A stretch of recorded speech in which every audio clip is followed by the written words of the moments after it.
Com alegria estou aqui com vocês nesse dia especial. Infelizmente minha mãe já morreu em 2011.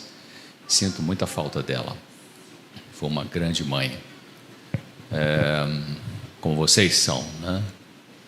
Então, mas ficou uma lembrança. Sempre onde eu vou, minha mãe gostava muito de coisa. Minha mãe era mineira, meu pai pernambucano e se encontraram no Rio de Janeiro. Então eu nasci no interior do Rio de Janeiro. Eles moraram lá, meu pai também já morreu. Mas minha mãe gostava muito de roça, de zona rural, então sempre ela foi católica espírita até morrer, mas ela assim, extremamente envolvida com trabalho social. Muitas vezes levei minha mãe em locais diferentes na roça, enchia o carro de roupa, de comida, tudo isso, a gente ia para lá para ajudar alguma família que estava em necessidade.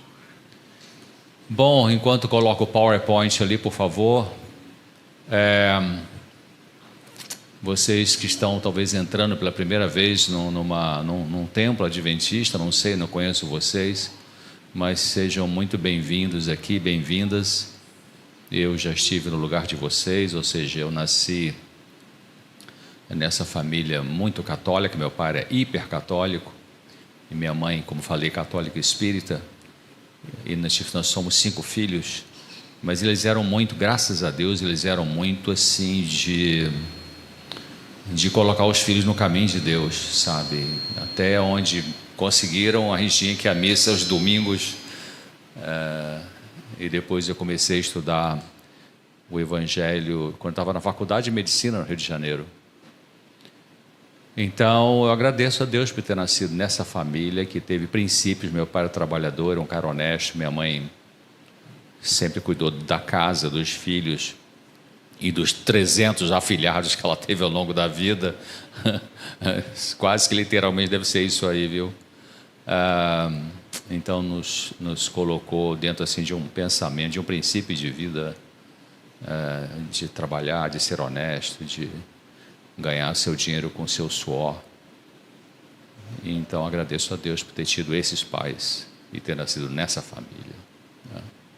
Bom, eu trabalhei 40 anos em consultório, muito tempo. Algum de vocês tem metade dessa idade. 40 anos ouvindo o problema das pessoas. Aí parei para me dedicar. Parei em janeiro de 2020. Realmente o dinheiro foi lá para baixo, mas Deus está chamando.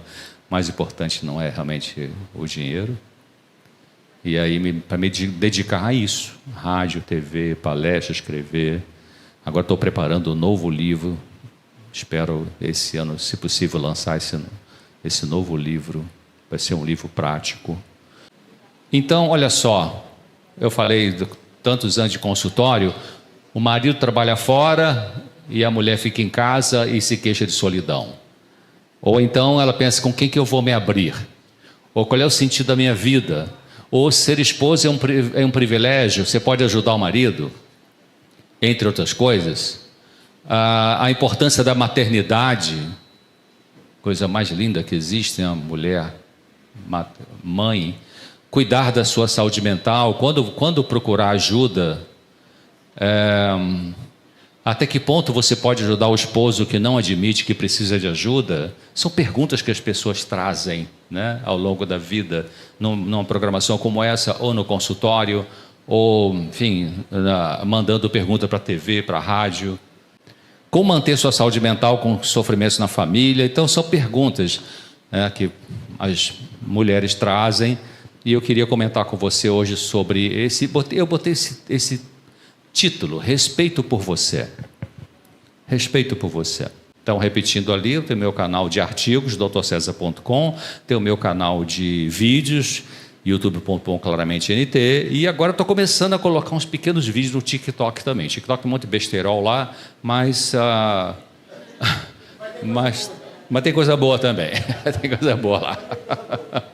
Tem uma menina que é expert nisso no Novo Tempo, 2, aliás, Rafaela e outras que é o seu nome, Thaisa, parece. Elas estão me ajudando com mexer nesse negocinho aí, e agora eu vou ver se eu consigo aprender assim que puder, essa semana que vem. A outra Vou lá falar com elas, uma delas para me ajudar a pegar o que está no TikTok e colocar dentro do Instagram. É tanta tecnologia, né, que mexer com tudo isso. Nossa, mãe, deixa eu contar. Mas é o que meu filho, que trabalha em tecnologia e informação, falou assim: pai, o povo está nessas coisas, então você tem que entrar nessas coisas também. Né? Então tá bom, então vamos lá. Eu sei que esse tema é em relação às mulheres, mas aqui tem homens. Algumas coisas vocês podem trazer para você do que eu vou falar aqui, tá? Porque eu vou falar de algumas coisas que tem a ver com o comportamento feminino, mas tem muitas coisas que tem no comportamento masculino também. Então, não fique frustrado você que veio achar vai ser só para mulher. Não, vai ter coisa para você também. Bom, é possível aprender a gostar de você mesmo. É possível você aprender a não se depreciar. É possível aceitar defeitos físicos ou falta de beleza física sem se diminuir por isso. Porque tem algumas pessoas que são mais bonitas que outras fisicamente. Isso é verdade. E as que não têm um aspecto físico bonito, como é que elas vão se sentir bem com elas mesmas? É possível, a gente vou falar sobre isso aí, né? Então, quando eu falo aceitar, a palavra, o verbo aceitar, não é você concordar. Aceitar é você olhar a realidade e pensar assim: eu não gosto dessa realidade, mas eu preciso aceitar porque é uma realidade. E quando a gente começa a aceitar as realidades que a gente não quer aceitar, a gente alivia. Muitas pessoas que estão sofrendo com depressão é porque ainda não aceitaram a perda. E quando elas começam a aceitar a perda, que pode ser real ou imaginária, elas podem melhorar o estado depressivo. Então entenda isso: aceitar é diferente de concordar.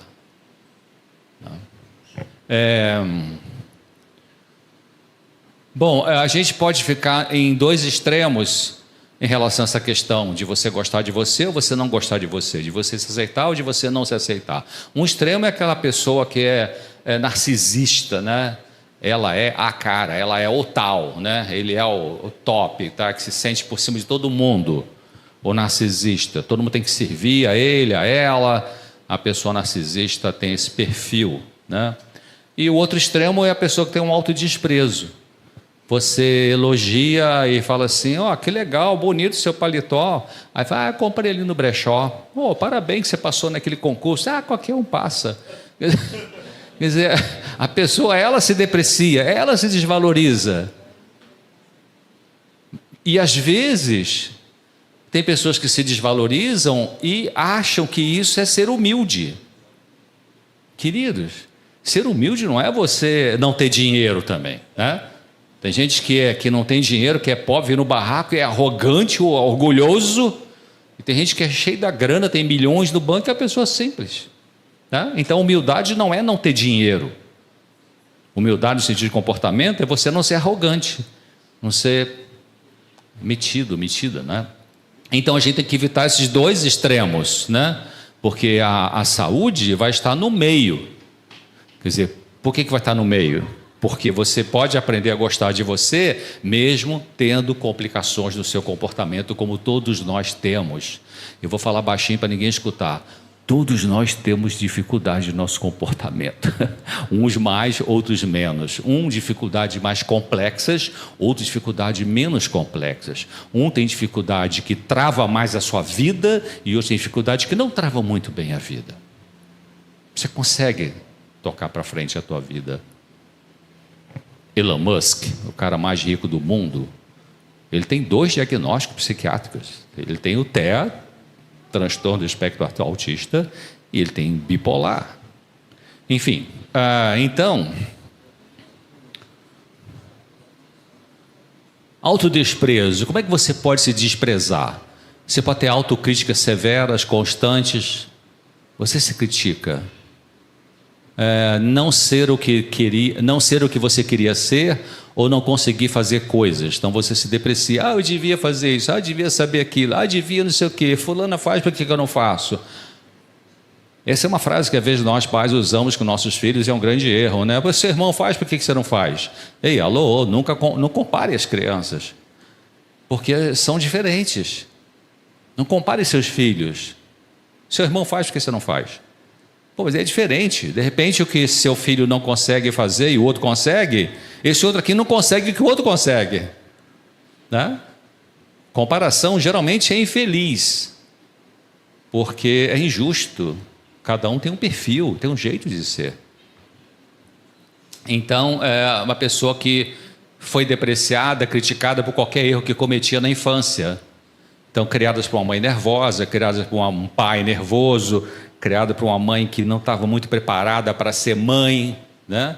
Então a criança fazia qualquer besteira. Às vezes a mãe fica mais preocupada com a toalha que ela comprou lá, que veio da bordadeira de Portugal, do que a água que o menino entornou na mesa, né? O menino entorna lá a água na mesa, derruba o copo, e aí a mãe fica descabelando. Ei, sujou minha toalha, não sei o que a dona Maria me deu lá, trouxe lá de Lisboa e tal. Estava mais preocupado com a toalha do que com o filho. Claro, se esse filho tem hiperatividade, então você vai ter que ajudar essa criança, porque ela pode ser hiperativa e toda hora derruba uma coisa. Então vamos ajudar essa criança, mas você nunca ajuda criticando. Essa autora, que eu tenho uma autora que eu gosto muito, o nome dela chama-se Ellen White. Ela escreveu assim, de que quando você, pai ou mãe, critica uma criança, talvez por um erro que ela realmente tenha, ou vou trocar a palavra erro por limite, dificuldade, inabilidade. Você critica uma criança, vou usar o exemplo da hiperatividade. O que é uma criança hiperativa? Tem o paraqueta, né? Alguém fala que parece que tem bicho de carpinteiro no corpo, uma bicicleta acelerada assim. E essa criança, então, ela cria dificuldades ali em casa, porque é muito acelerada, derruba a comida, faz o quê? Então, quando você critica uma criança porque ela tem uma dificuldade e você só fica na crítica, ela começa a achar, ela vai criando, a gente chama de crença central em psicologia não é crença religiosa, é outra coisa. Ela vai começando a crer de que ela não tem jeito. Então ela vai repetir aquilo ali porque eu sou assim mesmo, não tem jeito, tá vendo? Mamãe fica falando e mamãe tem razão, eu sou desastrada mesmo. Então é importante a gente... E a pessoa traz isso para a vida adulta, né? Você traz isso para a vida adulta. Talvez alguns de vocês hoje ainda tenham uma tendência de ter um autodesprezo porque você ouvia isso lá atrás. O pai ou a mãe, ou quem te criou, criticando de uma maneira... às vezes cruel. A pessoa pode ter sido desvalorizada mesmo sem cometer erros, mas por ser de um jeito que não agradava os pais. Tem um livro de uma americana e que ela fala sobre, eu acho que eu vou citar, não sei se nessa palestra que eu vou citar esse livro, mas posso O Poder dos Quietos, muito interessante, Susan Cain, e ela analisa a introversão, introvertido e extrovertido. E ela cita o caso de uma família americana, norte-americana, que tinha 2 meninos. E eram 2 empresários. E o menino era introvertido. Introversão não é timidez. Timidez é uma coisa sofrida. Introversão é uma criança, uma pessoa que gosta de ficar com ela mesma, não tem problema nenhum, não tem que estar com todo mundo junto, não tem... É diferente do extrovertido. O extrovertido precisa de visibilidade, está sempre na mídia, na rede social, tá, enfim. Cada um tem o perfil, tem características boas em um e em outro. Mas o menino, que era o mais velho da família, ele era introvertido, então ele gostava de brincar sozinho, com o seu Lego, com o seu Hot Wheels, com o seu carrinho, né? Com quebra-cabeça, enfim, montar desenhar. E o irmãozinho mais novo era mais safo, assim, no sentido mais social, mais comunicativo. E aí esses pais não aceitavam esse menino mais velho, desse jeito. E aí fizeram um monte de coisa, fizeram assim, falaram para o pequenininho, bate nele para ver se ele reage. E pegava esse menino mais velho, vamos para uma festa. E ele não queria ir para a festa, porque ele não gosta de festa. E não tem que gostar de festa, porque não é o perfil dele. Aí, mas esse pai não aceitava essa criança. Aí pegaram e levaram no psicólogo. Não, eu vou levar no psicólogo. Aí chegou no psicólogo, o psicólogo fez toda a avaliação, todos os testes, tudo isso. Falou assim, seu filho não tem problema nenhum. A dificuldade é que vocês não estão aceitando essa criança como é que ela é. Pô, foi uma paulada na cabeça deles, né? Porque eles queriam como eles eram pais muito proativos, muito empreendedores, então queria que esse filho fosse assim, mas ele não era assim. Interessante que a Susan Cain, no livro, ela fala assim: essa criança, numa outra família com pais que aceitassem, seria muito diferente a pressão do estresse na cabeça do menino. Então, você pode ter aprendido a se ver negativamente como alguém menos do que os outros. Então, são formas de autodesprezo, né? Que a pessoa pode ter. Como você educa seu filho? Como seus pais lidaram com você? Pensa agora você como filha, né? Filho, filha. Como é que foi Dá uma pensadinha um pouquinho lá, nos seus primeiros 7 anos de vida. Como que foi? Havia disciplina dura demais? Havia crítica em demasia, exageradamente? Tinha muitas leis e regulamentos, não pode isso, não pode aquilo, pode isso, aqui não pode, isso aqui, exageradamente, ou desnecessários. Esse aqui é um texto eu tirei dessa autora, Ellen White. Ela fala que quando existe leis e regulamentos e crítica em demasia, disciplina muito dura, o tiro sai pela culatra, porque leva a criança a ter desrespeito pela autoridade, a rebeldia e às vezes doença mental, que pode ser ansiedade de separação, pode ser a depressão numa criança. A criança também tem depressão, só que a criança manifesta a depressão pelo comportamento. Não quer mais brincar, não quer ir na escola, fica mais sozinha, né? Volta a fazer xixi na cama quando já controlava. São sinais de tristeza numa criança. Então, como é que seus pais lidaram com você? Isso é importante dar uma pensadinha para entender o que a gente faz com a gente mesmo hoje. Então, essa autora, esse é o nome dela, está ali, Ellen White, ela fala assim nesse livro, Orientação da Criança: sorriem, pais, sorriem, professores. Se seu coração está triste, não permita que a sua face revele esse fato. Deixe que a luz de um coração amante e grato ilumine o semblante. Desça da sua dignidade de ferro. Adapte-se às necessidades das crianças e faça com que elas os amem. Então, você pode, claro, a gente tem dias que a gente não está muito bem emocionalmente. Isso é normal na nossa vida. A pessoa normal, mentalmente falando, não é aquela que nunca tem tristeza, nunca tem angústia, nunca tem medo. Isso não existe. A pessoa normal, mentalmente falando, é aquela que quando tem tristeza, quando tem angústia, quando tem medo, não faz besteira. O que quer fazer besteira? Se matar, enfiar a cara na maconha, enfiar a cara na cachaça, ficar perturbando a vida das pessoas. Então, acima de quaisquer dotes naturais ou talentos naturais, os hábitos estabelecidos nos primeiros anos de vida decidem se a pessoa será vitoriosa ou vencida na batalha da vida. Olha que interessante isso, né? O que aconteceu ali nos primeiros anos da infância, nessa interação pai, mãe, filhos, vovô, vovó, titia, isso constrói o nosso eu. Isso que eu e você hoje somos na vida adulta em termos de comportamento tem a ver com essa história. Tem a ver com o que aconteceu lá, com o que você foi nutrindo na tua cabeça a gente chama, né, de crenças centrais ou de pensamentos automáticos. Então, se você teve a felicidade de ser criada num ambiente em que você era uma criança valorizada pelo seu pai e pela sua mãe, se você teve a felicidade de crescer num ambiente em que quando você fez uma travessura, a mãe chegou e vem cá, você vai ficar de castigo hoje. A mãe te ama muito, você é um menino muito legal, a mãe é apaixonada por você, mas isso que você fez não é legal, por isso você vai ficar... Aí dá um castigo, sei lá, um dia você mexer com um desenho na televisão, ou sem brincar com Lego, sem brincar de carrinho, alguma coisa. E quanto menor é a criança, mais imediata tem que ser a disciplina. Não faça a disciplina para a criança assim, já que você xingou a vovó hoje, semana que vem que a gente ia fazer aquele passeio, você não vai mais. Semana que vem a criança nem lembra mais que tem vovó, que fez e tal. Tem que ser a coisa agora, né? Quanto menor for a criança. Então, eu sei que eu estou falando muito sobre família em geral, mas já vou entrar mais especificamente na questão de você, mulher.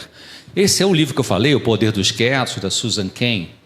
O Dr. Jerome Kagan, esse psicólogo aí da Universidade de Harvard, ele fala assim: todo comportamento tem mais de uma causa. Esse jeito que você tem várias causas, né? Você é mais tímida, você é mais extrovertida, você é mais proativa, você é mais parada, você é mais de fazer as coisas funcionar. Isso que você tem várias causas. Para cada criança que demora para esquentar, sim, estatisticamente haverá mais altamente reativos, mas você pode se comportar assim pelo modo como passou os primeiros 3 anos e meio da sua vida. Eu estou colocando esse texto aqui só para mostrar de novo isso que eu estou falando, que os primeiros anos da vida de uma criança são fundamentais para montar a estrutura do que ela vai ser na vida adulta. Nesse sentido, esse neurologista e psicanalista Freud estava certo quando ele falou assim: quando o psicólogo ou o psiquiatra atende a pessoa adulta no consultório que vem com sofrimento, nós estamos lidando com a cicatriz. O sofrimento é a cicatriz, porque a ferida foi feita lá atrás. Aí a gente bota uma casquinha, e às vezes a casquinha rompe e sangra.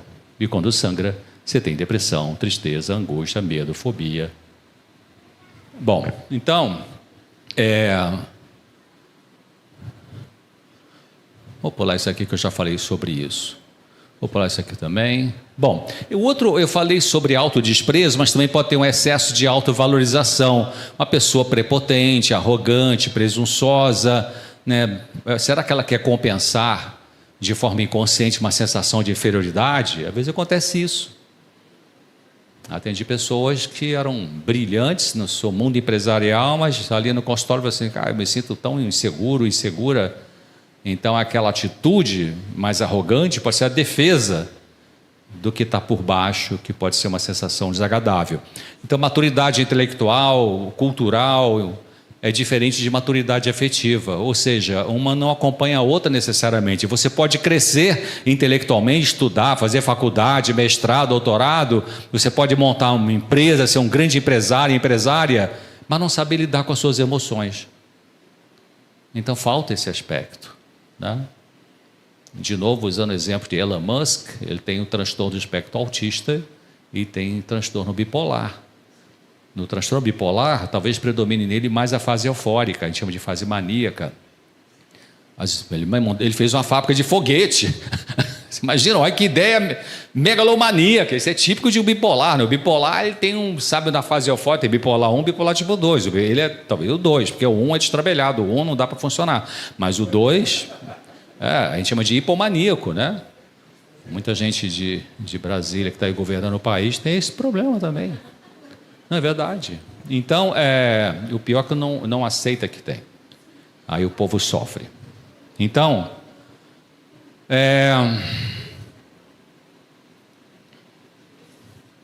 importante evitar a arrogância, evitar a desconsideração para com as próprias vitórias e avanços na vida. Vamos supor que você veio lutando já há vários anos com uma sensação, uma emoção de autodesprezo. E aí você começou a aprender a se respeitar. E aí você faz uma pequena coisa, vamos dar um exemplo bem prático. Seu armário tem 4 portas, seu guarda-roupa tem 4 portas e tem 10 gavetas. Aí você começou, e era tudo bagunçado. Aí você está começando a se respeitar, a ter uma autoestima melhor, que eu prefiro falar autorrespeito. E você então, mas mesmo assim ainda não está muito bem, porque você está no processo de melhorar. Mas você tem um dia que você decide, vai lá, das 10 gavetas você arruma 2. Das 4 portas do armário você arruma metade de uma porta só metade dos cabideiros. Então, em vez de você dizer para si mesmo, está vendo, eu sou uma droga mesmo, eu só arrumei, são 10 gavetas, só arrumei 2, sabe? Porque essa pode ser a tendência de você se depreciar. Então você muda o pensamento e diz, Deus, muito obrigado, eu consegui arrumar 2 gavetas. Consegui arrumar nessas 4 portas, peguei uma porta e tinha 20 cabides e consegui arrumar 5. Então você valoriza o que você consegue em vez de depreciar pelo que você ainda não consegue. Isso você tem que fazer na sua cabeça, porque o Rivotril não vai fazer isso por você. Rivotril pode ser qualquer, né? Citalopram, fluoxetina, prazolam, essa galera toda aí. Então, como você pode demonstrar que tem um desrespeito pessoal? Doutor César, como é que eu sei se eu preciso melhorar nessa área de me respeitar? Vamos pensar um pouquinho. Primeiro, você não se sente bem com você, não gosta de você, não pensa em amar você. Segundo, você se deprecia por causa da sua aparência, não suporta o seu físico.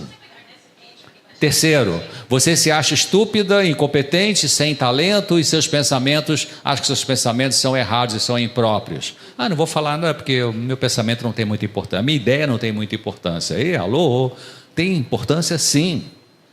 Você precisa dizer isso para você. Não, a minha maneira como eu vejo o mundo, eu preciso primeiro respeitar isso, para depois as pessoas poderem respeitar, porque você passa isso meio de bombejada para as pessoas com quem você mais convive no dia a dia, na família, na igreja, na comunidade religiosa, no trabalho, na faculdade, elas vão percebendo como é que você funciona. Se elas percebem que você se deprecia, se desvaloriza, algumas que são abusivas vão piorar as coisas para você. Então, você achar que ninguém é capaz de te amar. Quem vai amar uma pessoa como eu? Por que não vai amar uma pessoa como você? Isso é uma fantasia da sua cabeça. Mas eu sou uma pessoa muito chata, você não me conhece, como eu sou explosiva e tal. Mas você pode aprender a não ser explosiva. Você pode aprender a ser uma pessoa mais equilibrada emocionalmente. Qual o remédio que eu tomo, doutor César? Não é remédio que você vai tomar. No meu consultório tinha, assim, a grosso modo, 2 grupos de pacientes. Aquele paciente que chegava assim, homem ou mulher, bom dia, boa tarde e tal, pode sentar, enfim. Doutor César, eu vim aqui que eu estou muito nervosa, me passa o remédio, por favor. De cara, assim, já quer um remédio. E outro tipo de paciente chegava assim, bom dia, boa tarde, senta ali, bota a bolsa do lado, enfim e tal. Doutor César, eu vim aqui que eu estou com angústia, tristeza e tal, não sei de onde vem isso, não quero usar remédio, mas se for preciso eu uso, mas eu preferia não, quero aprender a lidar com isso. Percebeu a diferença? Uma pessoa está aberta, disposta, o que eu posso aprender sobre meu sofrimento para lidar com ele de uma forma construtiva. E a outra pessoa está talvez influenciada pela má mídia, pelas big pharmas, os grandes laboratórios que querem enfiar pela goela dentro, que você tem que tomar o remédio, que sem remédio não tem solução. Cuidado com esse conceito, né? Mas primeiro você tem que pensar com você mesma. Sabe, o meu trabalho chama-se psicoeducação. O que é isso? Artigo, revista, rádio, TV, palestra.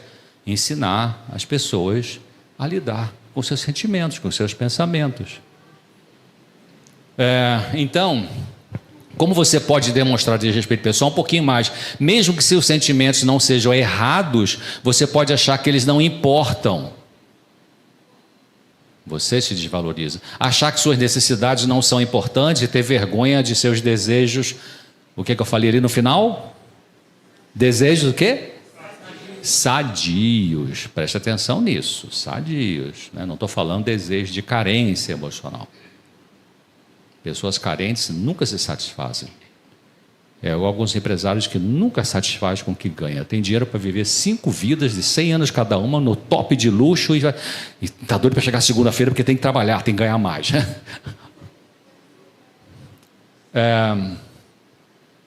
Vestindo um belo vestido, com um belo penteado, vivendo numa casa boa, com um emprego bom, gabando-se de suas realizações, mas tudo isso, em algumas pessoas, pode ser uma máscara que esconde um desamor. Tem um livro muito interessante, esse livro eu li anos atrás. Ele fala sobre compulsão alimentar. E a autora, ela explica em certo momento ali de que as indústrias de cosméticos sabem que o que as indústrias precisam vender é a ideia de que a pessoa vai ser amada com aquele produto. Aí bota desde o marketing até o próprio produto, de alguma forma para tentar passar. Se eu usar esse tipo de pó, Eu vou ser amada. Se eu usar esse batom cheio, eu vou ser. Se eu usar esse brinco aqui, se eu usar aquele cabelo daquele jeito, se eu usar aquela, eu vou ser mais amada. Então a busca, se eu tiver um corpo com tantos quilos, tanta medida e tal, eu vou ser mais amada. Para os homens é parecido, só que com a gente homem é mais assim, se eu tiver aquele carrão ali estacionado, todo mundo olhar meu carrão, vou ser mais amado. Né? Eu tiver mais uma loja ou mais uma empresa e tal. Então, como você pode demonstrar? Você pode se punir dizendo coisa negativa sobre si, permitindo que ajude a você se sentir mal ou culpada, permitindo ser maltratada sem colocar limites, implicando constantemente. Deixa eu voltar um pouquinho aqui. Você viu ali no 8? Você pode permitir que algumas pessoas te maltratem sem você colocar limites. Você tem o direito de dizer para alguém que te deprecia, falar assim, olha, eu gosto de você, mas esse jeito que você me trata não está legal. Você tem que dizer isso. As pessoas mais salvadoras, que tem mais o perfil de carregar 10 pianos nas costas, que não sabe qual dizer não sabe colocar limite, elas têm dificuldade disso. Mas pode aprender. Sabe como é que a gente aprende? De novo, não é com Rivotril. Sabe como é que a gente aprende? É fazendo. Meu Deus, César, mas se eu falar para o meu marido isso aqui, nossa, ele vai ficar bravo comigo e tal. Mas você precisa falar. Você precisa falar. Agora, como você vai falar que é importante?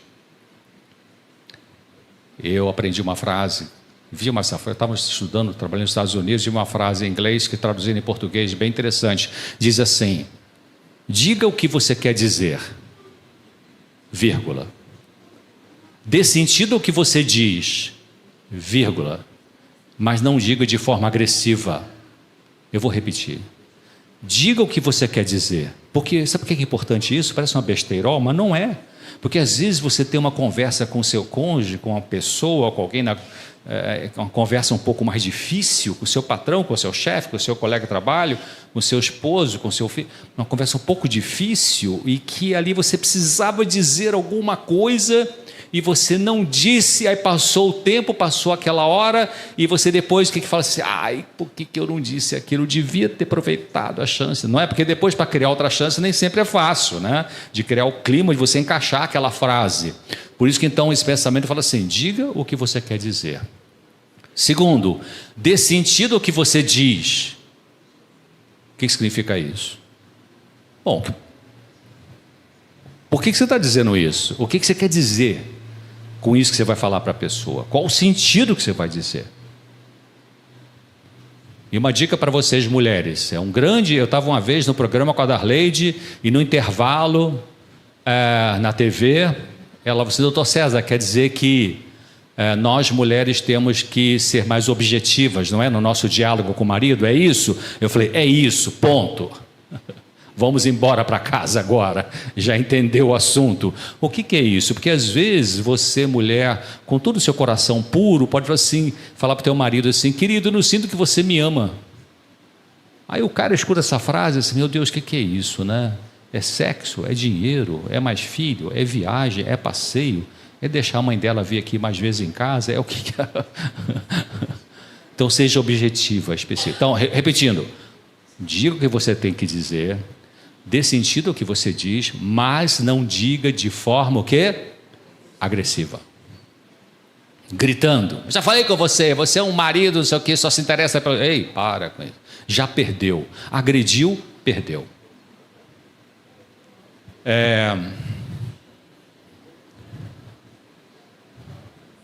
Às vezes você pode se depreciar porque fica o tempo todo preocupado com como agradar os outros, o que fazer para ganhar afeto e aplauso dos outros, como ser perfeita e evitar a vergonha. Não fique preocupada em ser amada pelas pessoas, porque você não vai ser amada por todas as pessoas, nem eu, nem ninguém. E outra coisa, valorize o amor que você já tem de alguém. Tem alguém que gosta de você e um amor sincero por você. Então você tem que analisar para ver se não tem uma carência de querer também que todo mundo tenha um mesmo nível de sentimento, de afeto, de carinho por você. Porque não vai conseguir. Eu faço a pergunta ao contrário: você consegue amar todo mundo igual, da mesma intensidade, do mesmo jeito, perfeitamente? Se você sabe me dar a receita, sem ser Rivotril, que não faz ninguém amar, faz ninguém esquecer o desamor. Não estou dizendo que nunca vai usar Rivotril, gente, por amor de Deus. Eu estou brincando porque é um remédio muito... que palavra vou usar aqui? Exageradamente usado. Então, como é que você pode demonstrar respeito pessoal? Desrespeito, né? Viciado em trabalhar, mantém relacionamento destrutivo, tem garotas que começam a namorar um camarada, o camarada... Ele, vez ou outra aparece na mídia, isso não aparece? O namorado que matou a namorada porque ela não quis mais ficar com ele. E não quis mais ficar porque finalmente ela percebeu que o cara era violento, só que percebeu tarde, no sentido de que ela não se protegeu antes. Então, manter relacionamento destrutivo, a pessoa às vezes permanece muito tempo sem cortar logo. Iniciar relacionamentos com pessoas que não são boas para você, comer demais, negligenciar a sua necessidade de se comparar com outras pessoas. Bom, já falamos aqui. Então agora vem a parte mais importante, quer dizer, como é que você pode respeitar você? Como é que você pode melhorar o seu autorrespeito? Se você tem dificuldade com isso, como é que você pode aprender a gostar de você de uma forma equilibrada, que, entre outras coisas, você não vai permitir que as pessoas abusem de você e você também não vai abusar das pessoas. Bom, o autorrespeito se baseia no que Deus pensa de você, não no que outras pessoas falam de você. Entenderam isso? Quando eu não conhecia a Bíblia, eu tinha medo de Deus. Quando pensava em Deus, eu pensava, Ele vai me fulminar. Eu, na adolescência, fumei, bebi, essas besteiradas toda. Mas nem por isso. Eu tinha medo de Deus. Aí, como eu era católico, eu então corria para a Virgem Maria. Ela vai me dar um colinho. Mas Deus, eu tenho medo. Medo que me pelava de Deus. Vai me mandar para o inferno. Nem existe inferno, né? Mas eu achava que existia. Então, a Bíblia fala que não existe inferno, no sentido assim. Mas eu tinha medo de Deus. E eu confesso a vocês que depois que comecei a estudar a Bíblia, e comecei a aprender sobre Jesus Cristo, e comecei a aprender que aquele Jesus Cristo do Novo Testamento, que era misericordioso, compassivo, bondoso, perdoador, o Deus Pai era assim também. Então eu precisava dessa cura da minha imagem emocional de Deus. E cura é um processo, né? E aí eu comecei então a me aproximar mais de Deus, o medo foi passando. Porque eu fui vendo que é o que eu tinha aprendido sobre Ele. Tinha criado medo na minha cabeça. E fui vendo que então não era assim. Deus não é esse indivíduo rude, que se você faz uma besteira e pá, vai te fulminar. Então, esse salmo, o teu autorrespeito se baseia, eu falei isso porque às vezes você pode ter uma ideia errada de Deus. Como eu tinha. Então, se eu estou falando aqui que o teu autorrespeito tem que ser baseado em como Deus te vê, se você tem a imagem errada de Deus, então você pode achar que Deus é tirano, então você acha que Deus te deprecia.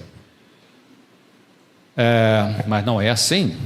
E ali fala esse salmo: quando olho para o céu que tu criaste, para a lua e para as estrelas que preparaste, que é um simples ser humano para que lembres dele, que é um ser mortal para que te preocupes com ele, no entanto fizeste o ser humano inferior somente um pouco aos anjos, e de glória e honra o coroaste. Cara, sabe, você é a pessoa mais importante desse planeta que existe. Não existe nenhum outro ser humano igual a você, mesmo que você tenha um irmão gêmeo ou irmã gêmea, univitelino. É diferente. Meu irmão mais novo tem 2 irmãs gêmeas univitelinas, idênticas. Letícia e Carolina. Fabinho ganhou duas, né? Parente aqui do pastor. Meu sobrinho, Aurora e Helena. Helena é até o nome da minha mãe. Então, fiquei sabendo agora, né? Esse meu sobrinho é filho do meu irmão do meio e a esposa desse meu sobrinho é irmã da esposa do... Olha que mundo pequeno, né? Mora lá em Pelotas, o Fabinho. Então, olha que coisa maravilhosa, né? Deus fez a gente. Então, a base do seu respeito pessoal é que Deus pensou em você, para você nascer. Ah, mas o senhor não conhece minha história. Meu pai lá meio que transou um dia com minha mãe, não queria ter filho, mas acabou que eu engravidei, meu irmão engravidou e eu nasci. Como é que Deus pensou em mim? Ele pensou em você. Deus é uma pessoa que não está assim, cuidando de alguém aqui, de repente acontece uma tragédia. E peraí, deixa eu ver o que está acontecendo aqui com essa pessoa. Essa autora que eu gosto dela, ela fala assim que a mente de Deus é difusa e a nossa mente é focal. A gente vê só o foco, Deus vê o todo. Ele sabia, ele planejou você. Por isso que tem um propósito para você. Não construa seu respeito pessoal sobre bens e sobre pessoas. E se esses bens ou pessoas lhe fossem tirados da noite para o dia? Vê uma enchente, acaba com todo o seu negócio, sua loja. Pega fogo e perdeu. O governo vai, bloqueia teu dinheiro, e aí? E a pessoa morre, que você baseava a sua autoestima nela, e aí? Então não construa seu respeito pessoal sobre bens e sobre pessoas. O autorrespeito deve ser baseado, como eu falei, no fato de que Deus nos ama, mesmo a gente sendo falhos, pecadores e limitados. Lá no livro de Romanos, capítulo 5, versículo 8, Paulo fala assim, o apóstolo Paulo: mas Deus demonstra o seu amor por nós, que Cristo morreu em nosso favor quando nós ainda éramos pecadores. Ele deu a vida dele para você e para mim, mesmo antes de eu dizer: Senhor, eu te quero como Salvador. Interrompa pensamentos autodestrutivos, autodesvalorizadores, autoatacadores. Nós somos responsáveis pelo que a gente pensa. Muito importante você pensar no que você pensa. A mídia não quer que você faça isso. Quando eu falo mídia, rádio, TV, eles querem pensar por você, né? As redes sociais querem pensar para você. Está tudo aqui, ó. Só você fazer o que está aqui.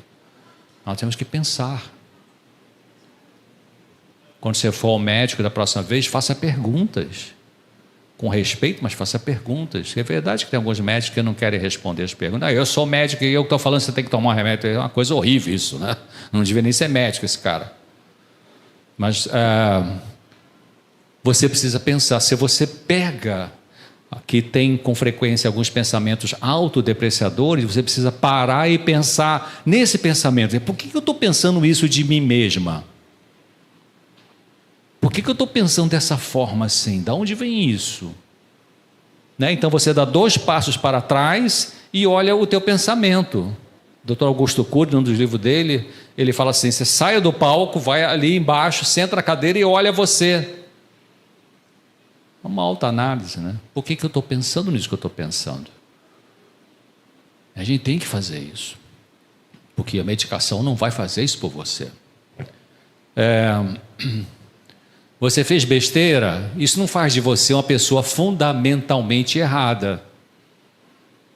Não, você não é uma pessoa errada. Pode ser machucada, o que é diferente de errada.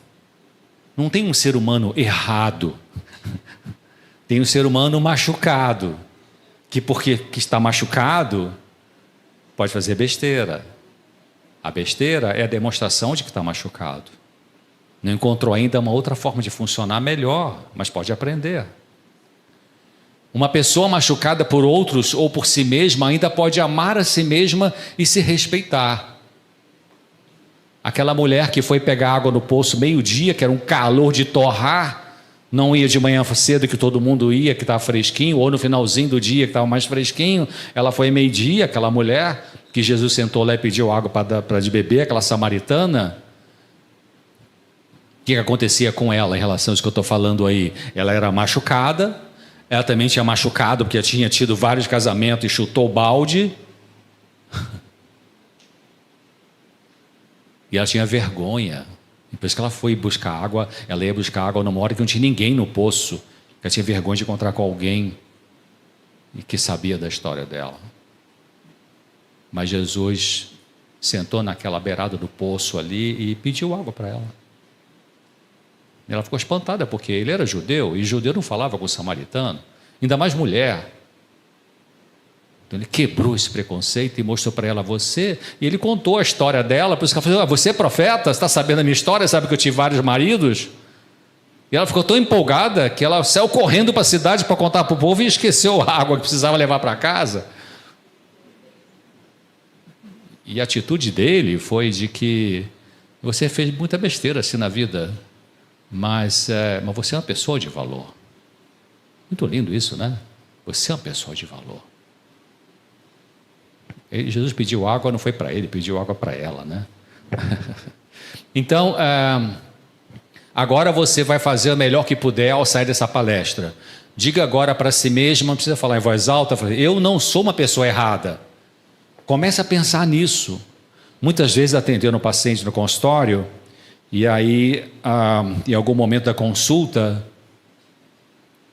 eu já tinha explicado para a pessoa qual era a conduta melhor para resolver a dor emocional dela, e a pessoa falava assim, mas eu tenho esse defeito aqui de caráter, doutor César, eu não consigo mudar isso aqui, eu não consigo mudar isso aqui. Aí eu falava assim, vamos mudar essa frase, eu não consigo mudar isso aqui, vamos mudar essa frase. Como assim, doutor César?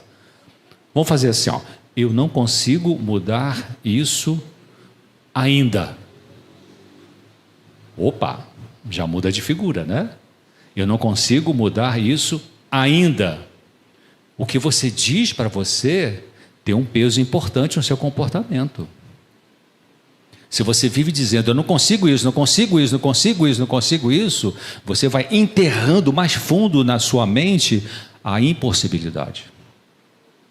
Mas se você diz, eu não consigo isso ainda, você abre uma porta de esperança para dizer, mas eu acho que eu posso aprender a lidar com isso. Entendeu? Então isso é terapêutico. Você precisa dizer isso para você. Eu ainda não consigo perdoar esse indivíduo que fez isso comigo. Eu ainda não consigo perdoar. Perdoar é um processo, perdão é um processo, né? Às vezes demora muito mais tempo do que a gente gostaria. Mas então é importante você pensar, não sou uma pessoa errada. Já estou indo para o final. Quem você é nesse momento de sua vida é o possível para você. Claro, é o que você conseguiu fazer de melhor. O que você conseguiu fazer de melhor é isso que você é. Se você é uma pessoa explosiva e autoritária e não admite que você está mais longe da cura. Mas se você é uma pessoa explosiva e autoritária e admite que e pensa, meu Deus, é ruim ser assim, você está com metade da cura. O resto é como se aprender a lidar com essa emoção. Saúde mental tem muito a ver com a gente desaprender uma forma errada de funcionar e aprender uma nova forma de funcionar. Saúde mental tem muito que ver com a gente ter as emoções, mas não deixar as emoções ter a gente. Que é mais comum da galera mais jovem hoje, né? Porque o pensamento filosófico chamado pensamento pós-moderno, que a mídia vomita o dia todo por novelas e Hollywood e Disney e tal, que sabe o que é o pensamento? O que vale é o que você sente. Se você sente bem, está tudo certo. Ei, alô? Eu me sinto bem cheirando cocaína. Pô, dá um barato, uma onda, mas está te matando. Então, cuidado com esse pensamento. O que vale é o que você sente.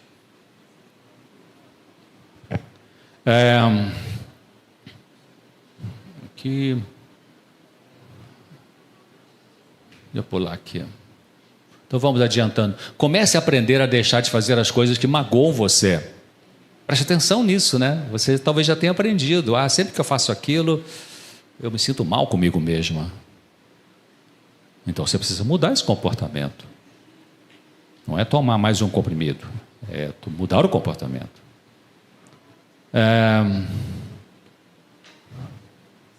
Olha só, não pense que o seu valor como pessoa depende de como seu pai, seu irmão, seu amigo, seu namorado, seu noivo, seu companheiro trata você. Uma mulher uma vez falou assim, uma mulher que tinha um marido alcoólatra ou alcoólico, dá no mesmo, ele pensava assim, se ele me amasse, doutor César, ele não ia beber tanto assim. Você percebeu esse pensamento? Se ele me amasse, ele não beberia. Mas esse é um pensamento distorcido. Distorção de pensamento faz a pessoa sofrer. Qual é a frase correta nesse caso? Ele bebe demais porque ele tem uma doença chamada alcoolismo. Alcoolismo não é sem vergonhice, é uma doença. De cada 100 pessoas que ingerem bebidas alcoólicas, mais ou menos 14 têm a doença do alcoolismo. Essas 14, zero álcool, tolerância zero. Nem bombom que tem licor o cara pode usar, porque vai disparar uma compulsão. Então, se ele me amasse, ele pararia de beber, tem que mudar essa frase. E se ele nunca mais quiser parar de beber? Você vai se sentir desamada? Não, ele pode amar muito você, mas tem problema com álcool. Então não coloca uma coisa junto com a outra. A gente chama de distorção de pensamento, né? Pode ser que você ainda tenha algum defeito de caráter difícil de ser mudado. Vai se odiar por causa disso o resto da vida? Pare de implicar consigo mesmo por causa dos seus defeitos. Você tem que parar de implicar com isso. Parar de ser chato com você. O que não quer dizer que você vai botar panos quentes no seu erro, não é isso que eu estou dizendo. Você dá uma olhada para o defeito, dá uma pensada, realmente eu tenho esse mau hábito aqui, eu preciso mudar isso. Meu Deus, me ajude a mudar isso. Eu sei que o Senhor vai me ajudar. Então você reconhece, né? Não fica fugindo da verdade, você reconhece, mas tenta olhar para o lado positivo da coisa. Como é que eu posso fazer para melhorar isso aqui?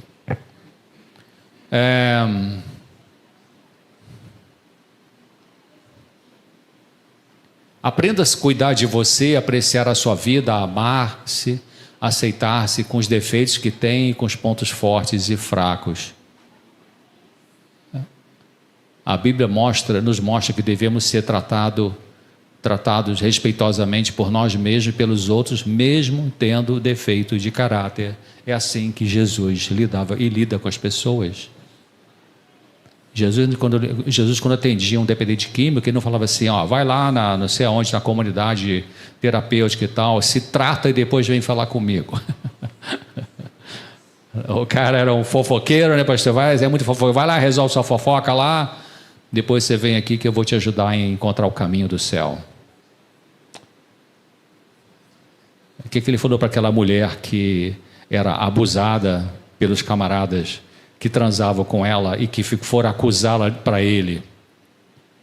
Aqueles indivíduos hipócritas, né? O que ele disse para ela? Ninguém te condenou, eu também não te condeno, mas vai, e o quê?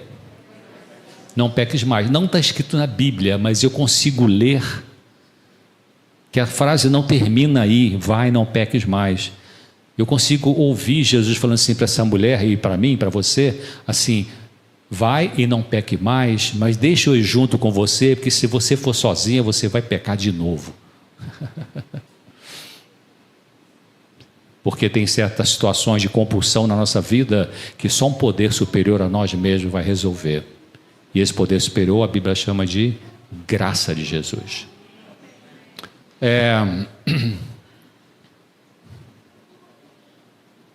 Qual a diferença entre as pessoas que têm respeito próprio e as que não têm? As que têm não implicam com elas mesmas por ser quem são.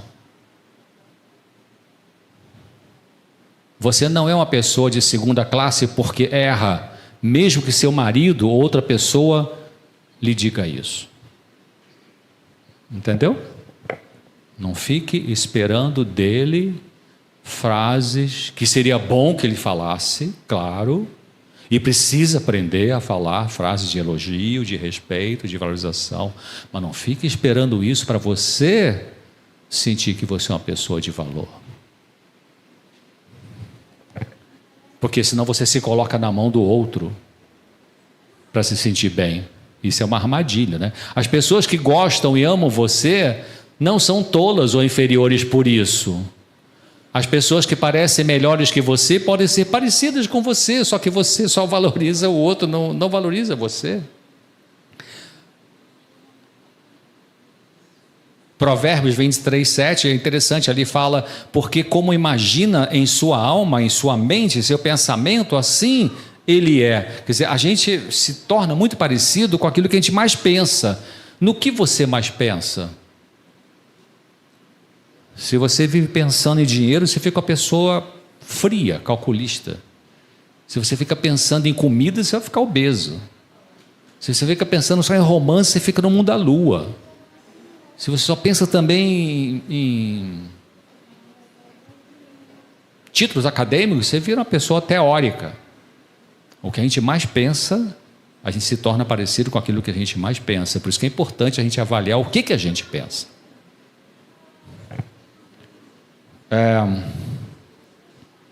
Eu acho que está indo para o final. Então valorize o que você tem conseguido, apesar dos problemas que você enfrenta ou que ainda existem em sua personalidade. Lembrando que recuperação emocional, queridos, recuperação emocional não é você ir melhorando sempre o tempo todo, não. Recuperação emocional é mais assim, você sobe 3 degraus e desce 1, sobe 4, desce 2, sobe 5, desce 3. No final de 100 degraus, você conseguiu talvez subir 60 e desceu 40, mas você conseguiu subir, ter um saldo positivo. Porque a gente não consegue mudar para melhor sem ter alguma recaída. É muito difícil não ter uma recaída. Então, fixe a sua mente nas coisas boas e observe mais aquilo que vai indo bem. Esse dia li um pensamento bem interessante, fala assim, você tem, imagina a tua vida como uma escada, os desafios que você tem como uma escada, que tem muitos degraus. Então, em vez de você olhar para a escada inteira, cara, como é que eu vou conseguir subir essa escada? Não vou conseguir, eu sou explosivo, eu sou nervosa, eu não tenho paciência, eu não... Não, olha para o primeiro degrau. O primeiro degrau é o quê? Eu reconheço que eu sou uma pessoa explosiva. E isso é um problema meu. Não vou ficar culpando mais ninguém por causa disso. Eu sou assim. Opa! Na verdade, isso aí já é metade da escada, como eu disse. Então, olha para aquele degrau. Qual é o próximo degrau? Um dia de cada vez. Tanto que o pessoal de AA, NA, fala isso, né? Só por hoje, um dia de cada vez. Então,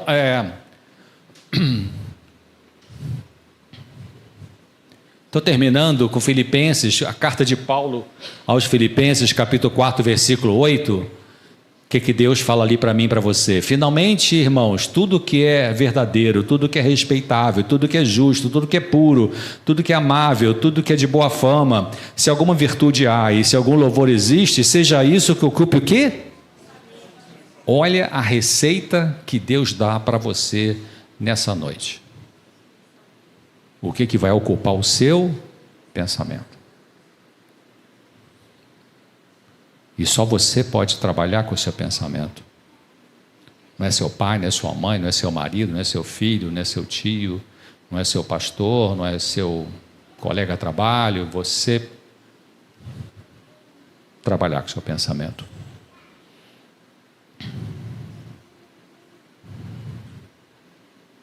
Vou ter para pular aqui.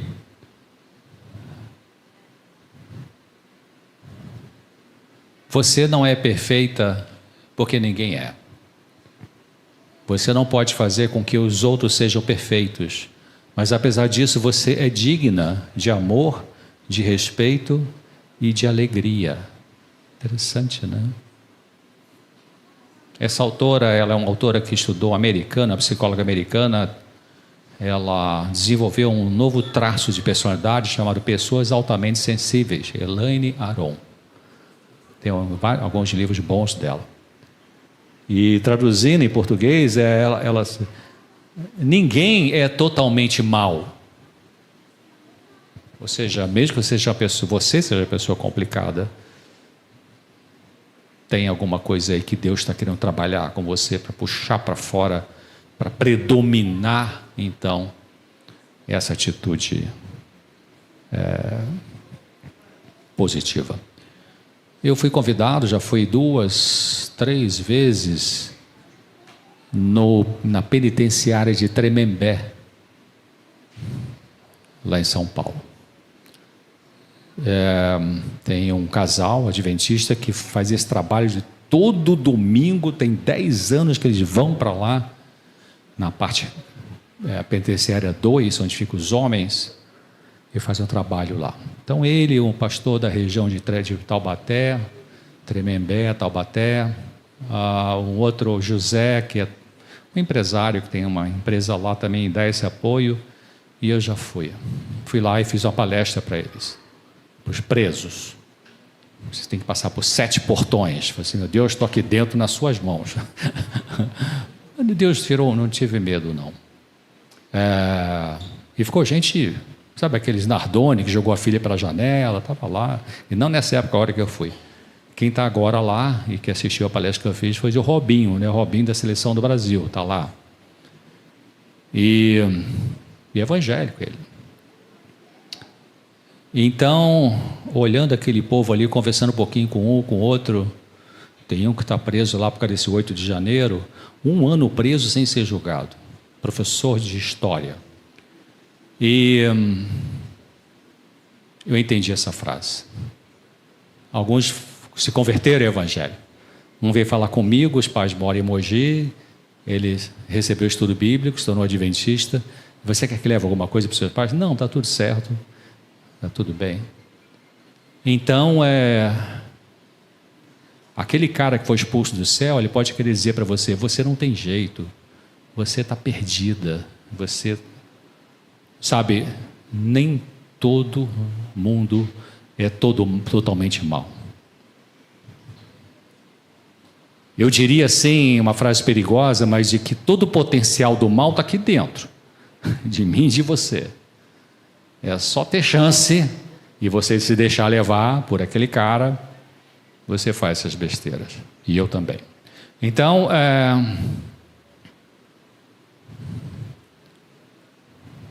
a fonte básica do autorrespeito, 1 João 4, 10 e 19, e o amor é isso, não fomos nós que amamos a Deus, mas foi Ele que nos amou e mandou o seu Filho para que por meio dele os nossos pecados fossem perdoados.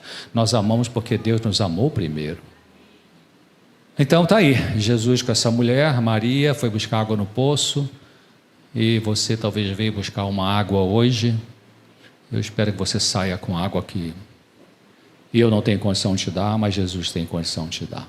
E eu acho que eu tinha, deixa eu ver se é a última imagem.